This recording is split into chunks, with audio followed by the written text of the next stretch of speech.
பக்கவாதம் இல்லாத சமுதாயத்தை உருவாக்குவோம். டே 130. ஸோ பக்கவாதத்தில் அசையாத கால்களை அசைய வைப்பது எப்படி?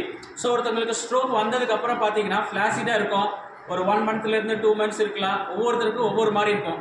அந்த மாதிரி பீரியடில் எக்ஸசைஸ் பண்ண அவங்களுக்கு கோஆப்ரேட் பண்ண மாட்டாங்க. அந்த மாதிரி இருக்கவங்களுக்கு சஸ்பென்ஷன் தெரப்பி லாஸ்ட் இதில் பார்த்தீங்கன்னா வீடியோவில் சொல்லியிருக்காது எப்படி பண்ணணும்னு சொல்லிட்டு. பார்த்தீங்கன்னா ஒரு கான்சியஸாக இருந்தாலும் சரி, ஒரு அன்கான்சியஸாக இருந்தாலும் சரி, 2 பேர்த்துக்குமே ரொம்ப யூஸ்ஃபுல்லாக இருக்கும். அதை எப்படி இனிஷியேட் பண்ணணும் அப்படிங்கிறத பார்ப்போம். அதுலேருந்து ஒருத்தவங்க ரெக்கவரி ஆனதை பற்றி தான் இன்றைக்கி நம்ம சொல்ல போகிறோம். ஆமாம், இந்த காலை உள்ளே வெளியில் அசைங்கம்மா, உள்ளார அசைங்க, வெளியில் கொண்டு வாங்க, நல்லா உள்ளார வெளியில் கொண்டு வாங்க, நல்லா இன்னும் கொஞ்சம் வெளியில் வாங்க, இன்னும் கொஞ்சம் உள்ளே கொண்டு போங்க, உள்ளே கொண்டு போங்க, வெரி குட், வெளியில் கொண்டு வாங்க. ஸோ பார்த்தீங்கன்னா இப்போ அசைக்க ஆரம்பிச்சிட்டாங்க. இவங்களை வரும்போது பார்த்தீங்கன்னா எந்த மூமெண்ட்டுமே இல்லாமல் தான் இருந்ததுக்கு அப்புறம் பார்த்தீங்கன்னா இந்த மாதிரி ஒரு சின்ன சப்போர்ட்டிவ் இதில் தான் இவங்க ஈஸியாக பண்ணி அடுத்த லெவலுக்கு வந்திருக்காங்க. இந்த மாதிரி இருந்துச்சு அப்படின்னா அதுக்கு அடுத்தபடியாக பார்த்தீங்கன்னா பண்ணுறதுக்கு ஈஸியாக இருக்கும்.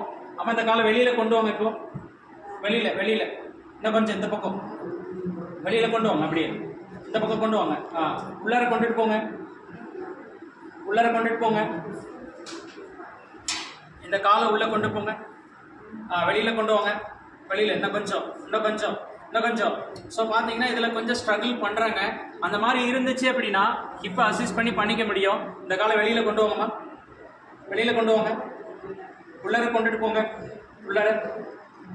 பார்த்தீங்கன்னா ஸ்ட்ரகிள் பண்ணுறாங்க. காலை மேலே தூக்குங்கம்மா, இந்த காலை மேலே தூக்குங்க, நல்லா மேலே தூக்குங்க, நல்லா இன்னும் கொஞ்சம் மேலே வாங்க, இன்னும் கொஞ்சம்.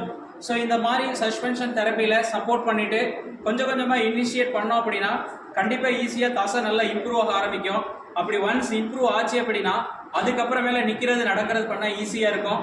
ஸோ லாஸ்ட் வீடியோவில் சொன்னது ஒன்றுமே இல்லாத ஒரு மூமெண்ட்டை கொண்டு வரதுக்கும் இவங்களும் அதே மாதிரி தான் இருந்தாங்க. பட் இவங்க அடுத்த ஸ்டேஜுக்கு வர ஆரம்பிச்சிட்டாங்க. ஸோ அடுத்த ஒரு வீடியோவில் இந்த சஸ்பென்ஷன் தெரப்பியை பற்றி ஃபுல்லாக பார்க்கலாம். தேங்க்யூ.